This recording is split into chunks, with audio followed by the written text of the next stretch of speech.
ಕರ್ನಾಟಕದ ಈ ದಕ್ಷಿಣ ಭಾರತದಲ್ಲಿ ಕಾವೇರಿ ನದಿಯ ತೀರದಲ್ಲಿ ಈ ಒಂದು ಐತಿಹಾಸಿಕವಾದಂಥ ಜಿಲ್ಲೆ, ಧಾರ್ಮಿಕ ವನ್ಯ ಪ್ರದೇಶದಲ್ಲಿ ಅಡಗಿರುವಂತಹ ಇದೊಂದು ಪುಣ್ಯ ಭೂಮಿ. ಮೊದಲಿಂದ ಕೂಡ ಈ ಜಿಲ್ಲೆಗೆ ಯಾರು ಭೇಟಿ ಕೊಟ್ಟರೆ ರಾಜಕಾರಣದಲ್ಲಿ ಅಧಿಕಾರ ಕಳ್ಕೊಳ್ತಾರೆ ಅನ್ನೋದು ಒಂದು ಮಾತಿತ್ತು. ಅದೆಲ್ಲ ಮೌಢ್ಯ, ನಂಬಿಕೆ. ಎಲ್ಲಿ ಭಕ್ತಿ ಇದೆಯೋ ಅಲ್ಲಿ ಭಗವಂತ ಇದ್ದಾನೆ.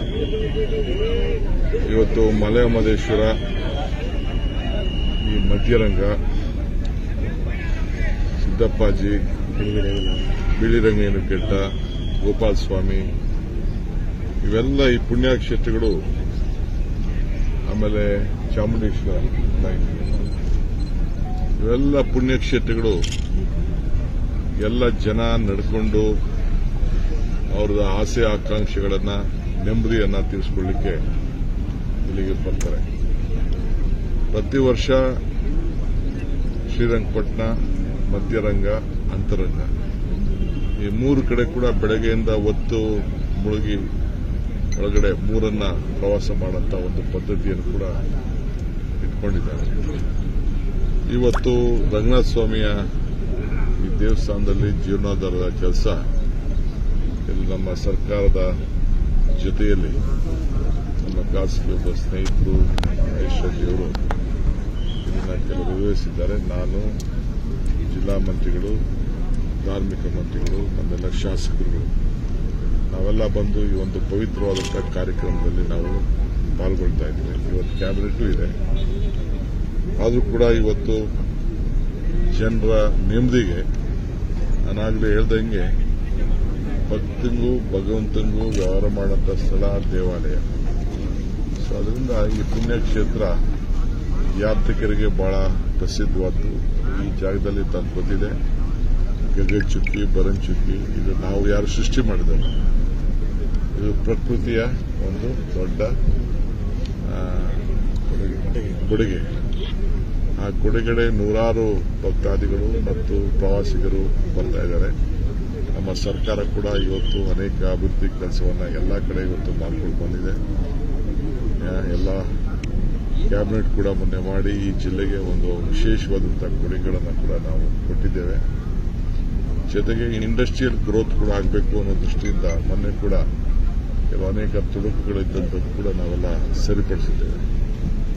ಜೊತೆಗೆ ಇಲ್ಲೇನು ಆಕ್ಸಿಜನ್ನಲ್ಲಿ ಸತ್ತಂತವರಿಗೆ ಬಂದು ಕೊಟ್ಟ ಮಾತನ್ನ ನಮ್ಮ ಡಿಸ್ಟ್ರಿಕ್ಟ್ ಮಿನಿಸ್ಟರ್ ವೆಂಕಟೇಶ್ ಅವರ ನೇತೃತ್ವದಲ್ಲಿ ಈ ಜವಾಬ್ದಾರಿಯನ್ನು ವಹಿಸಿ ಅವರು ಮತ್ತು ನಮ್ಮ ಶರಣ ಪ್ರಕಾಶ್ ಪಾಟೀಲ್ ಅವರು ಇದು ಇತಿಹಾಸ ಪುಟಕ್ಕೆ ಹೋಗುವಂಥ ಕೆಲಸವನ್ನು ವೆಂಕಟೇಶ್ ಅವರು ಮಾಡಿದ್ದಾರೆ. ನನಗೆ ಅತಿ ಹೆಚ್ಚು ನನ್ನ ಜೀವನದಲ್ಲಿ ಒಂದು ಸಂತೋಷವನ್ನು ತಂದಂಥ ದಿನ ಆ ಎಲ್ಲ ಆಕ್ಸಿಜನ್ಗೋಸ್ಕರ ಪರದಾಡ್ತಾ ಇದ್ದಂಥ ಜನರ ಕುಟುಂಬಕ್ಕೆ ಸರ್ಕಾರಿ ಉದ್ಯೋಗವನ್ನು ಕೊಟ್ಟು ಮಾತನ್ನು ಉಳಿಸ್ಕೊಂಡವಲ್ಲ ಈ ಭೂಮಿಲಿ ಅನ್ನೋದು. ಏಕೆಂದರೆ ನಾವೇನು ಮಾಡ್ತೀವಿ ನಮ್ಗೆ ಅಧಿಕಾರ ಇದ್ದಾಗ ಮುಖ್ಯ ಅಲ್ಲ, ಏನು ಕೊಟ್ಟೋಗೋದು ಇಲ್ಲ ಬಿಟ್ಟು ಹೋಗೋದು. ಸೊ ಹಂಗೆ ಕೊಟ್ಟೋಗಿದ್ದೀವಿ. ಆ ಇತಿಹಾಸದ ಪುಟಕ್ಕೆ ಇವತ್ತು ನಮ್ಮ ಕಾರ್ಯಕ್ರಮವನ್ನು ಜನರಿಗೆ ಬಿಟ್ಟು ಹೋಗ್ತಾ ಇದ್ದೀವಿ. ಸೊ ಹಂಗೆ ಇವತ್ತು ನಾವು ಮಾಡ್ಕೊಂಡು ಬರ್ತಾ ಇದ್ದೀವಿ. ನಿನ್ನೆಗೆ 3 ವರ್ಷ ನಮ್ಮ ಸರ್ಕಾರ ನಡೆದಿದೆ. ಜನರ ಭಾವನೆಗೆ ಏನೆಲ್ಲ ನಾವು ಮಾತು ಕೊಟ್ಟಿದ್ದೀವಿ, 6ನೇ ಗ್ಯಾರಂಟಿ, ಭೂಮಿ ಗ್ಯಾರಂಟಿ ಅಂತೇಳಿ ನಾವು ಘೋಷಣೆ ಮಾಡಿ ಪ್ರತಿಯೊಬ್ಬರೂ ಕೂಡ ದಾಖಲೆಗಳನ್ನು ಸೃಷ್ಟಿ ಮಾಡಿ ಅವರ ಫೋಟೋ, ಅವರ GPS-ನಲ್ಲಿ ದಾಖಲೆಗಳು, ಆಸ್ತಿಗಳ ಫೋಟೋ ಎಲ್ಲ ಆಗಿ ಮನೆಗೂ ಕೂಡ ಖಾತೆಗಳನ್ನು ಒದಗಿಸಿಕೊಡುವಂಥ ಕಾರ್ಯಕ್ರಮ ಕೂಡ ಇವತ್ತು ನಾವು ಮಾಡ್ಕೊಂಡು ಬಂದಿದ್ದೇವೆ. ಯಾರು ಮಾಡೋಕ್ಕಾಗಿರಲಿಲ್ಲ ಆ ಕೆಲಸವನ್ನು ನಮ್ಮ ಸರ್ಕಾರ ಮಾಡಿ ಆ ಜನರ ಋಣವನ್ನು ತೀರಿಸುವಂಥ ಕೆಲಸವನ್ನು ನಾವು ಮಾಡ್ತಾ ಇದ್ದೀವಿ. ಮುಂದಿನ 2 ವರ್ಷದಲ್ಲಿ ಇದಕ್ಕಿಂತ ಹೆಚ್ಚು ಕಾರ್ಯಕ್ರಮಗಳನ್ನು ನಾವು ರೂಪಿಸ್ತಾ ಇದ್ದೇವೆ. ಒಂದೇನಪ್ಪ ಅಂದರೆ ಈ ವರ್ಷ ಕಳೆದ 3 ವರ್ಷ ಬಹಳ ಚೆನ್ನಾಗಿ ಮಳೆ ಆಯಿತು. ಸದ್ಯಕ್ಕೆ ಇನ್ನು ಮಳೆ ಬಿದ್ದಿಲ್ಲ. ನಾನು ನಮ್ಮ ವೆಂಕಟೇಶ್ವರು ಮಾತಾಡ್ಕೊಂಡು ಬಂದು ಈ ವರ್ಷ ರೈತರನ್ನ ಹೆಂಗೆ ಕಾಪಾಡಬೇಕು, ಕುಡಿಯೋ ನೀರು ಸಮಸ್ಯೆ ಹೆಂಗೆ ಬಗೆಹರಿಸಬೇಕು ಅಂತ ಕೂಡ ಚರ್ಚೆ ಮಾಡ್ಕೊಂಡು ನಾವು ಬಂದಿದ್ದೇವೆ. ಸುಪ್ರೀಂ ಕೋರ್ಟಲ್ಲಿ ಒಂದು ಬದ್ಧತೆ ಇದೆ, ಆದೇಶ ಇದೆ. ಏನಾದ್ರು ಮಾಡಿ 177 TMC ನೀರನ್ನು ಕೊಡಲೇಬೇಕು ಅನ್ನೋದು ಕೂಡ ಇದೆ. ಇದನ್ನು ಹೆಂಗೆ ಬಗೆಹರಿಸಬೇಕು ಅಂತೇಳಿ ಈಗ ಮುಂದಿನ ದಿನದಲ್ಲಿ ನಾವು ಚರ್ಚೆ ಮಾಡ್ತಾ ಇದ್ದೇವೆ. ಸೊ ಮಾಧ್ಯಮದವ್ರದೆಲ್ಲ ನಿಮ್ದು ಕೂಡ ಸಹಕಾರ ಇದೆ.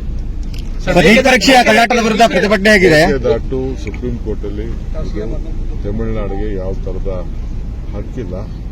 ತಮಿಳುನಾಡು ಏನಿದ್ರು ಕೂಡ ಸಿಡಬ್ಲ್ಯೂಸಿಗೆ ಹೋಗಿ ಸಿಡಬ್ಲ್ಯೂಸಿಯವರು ಇದರ ಬಗ್ಗೆ ಮಾಡಬೇಕು ಅನ್ನೋದು ಅದನ್ನು ನಮ್ಮ ಕರ್ನಾಟಕ ಸರ್ಕಾರದ ಪರವಾಗಿ ಅವರ ಅರ್ಜಿಯನ್ನು ವಜಾ ಮಾಡಿದ್ದಾರೆ. ಈಗ ನಾವು DPR ಕೂಡ ನಾವು ತಯಾರು ಮಾಡಿದ್ದೇವೆ.